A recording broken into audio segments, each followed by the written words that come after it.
नमस्कार मेरे प्यारे बच्चों। आज हम 7वीं कक्षा की 5वीं कविता बंदर का धंधा, इस कविता का सरल अर्थ हम लोग लिखित रूप में देखेंगे। तो हर एक बच्चा अपने अपने काफियों में यह कविता का सरल अर्थ लिखकर लेगा। तो चलिए बच्चों, पहले पंक्ति की तरफ ध्यान दीजिए और सुनिए और बाद में अपने अपने काफियों में लिखिए। पहली पंक्ति, जंगल में रहने वाले एक बंदर को एक दिन कहीं से डॉक्टर का एक टूटा फूटा स्टेथोस्कोप मिल गया। वह कहीं से एक कुर्सी और एक मेज़ ले आया और एक पेड़ के नीचे रखकर उसने अपना दवाखाना खोल दिया। तो यहाँ पर इस पंक्ति का अर्थ पूर्ण हुआ। अभी हर एक बच्चा यहाँ पर एक लाइन छोड़कर नीचे के पंक्ति पर आओगे और 2 उंगलियां जगह छोड़कर अगले पंक्ति का अर्थ आपको लिखना है। चलिए ध्यान दीजिए।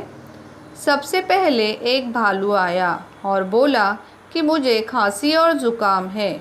बंदर ने उसे तुलसी के पत्ते और पीपल की जड़ देते हुए कहा कि इनको पानी में उबालकर सुबह शाम पीना। जब खांसी ज़ुकाम बिल्कुल ठीक हो जाए तभी मुझे फीस देना।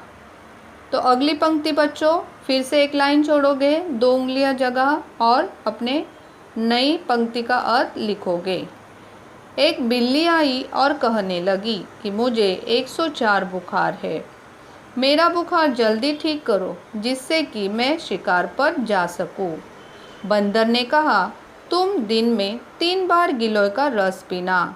तुम रात तक इतनी स्वस्थ हो जाओगी कि चाहो तो कल से ही डांस कर सकोगी। अगली पंक्ति बच्चों ध्यान दीजिए और बाद में आपको यह सब लिखना है। तभी एक लोमड़ी आई और कहने लगी कि मुझे ऐसी दवा दो जिससे मेरी त्वचा चिकनी और सुंदर हो जाए और मैं सबसे सुंदर दिखूं। बंदर ने कहा, तुम सुबह शाम दोनों समय अपने चेहरे पर घी कुंवार लगाओ। तुम्हारा चेहरा कुंदन जैसा चमकने लगेगा, तभी मुझे फीस देना। अगली पंक्ति 2 उंगलियां जगह छोड़कर नए लाइन पर लिखिए। ध्यान दीजिए, समझ लीजिए। इस प्रकार जंगल में बंदर की डॉक्टरी अच्छी तरह चलने लगी।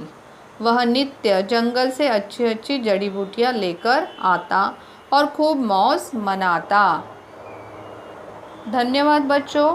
तो अभी यहाँ पर जो कविता का सरल अर्थ हमने लिखित रूप में देखा है, तो वह अपनी अपनी काफियों में सुंदर सुवाच्य अक्षरों में आपको लिखना है।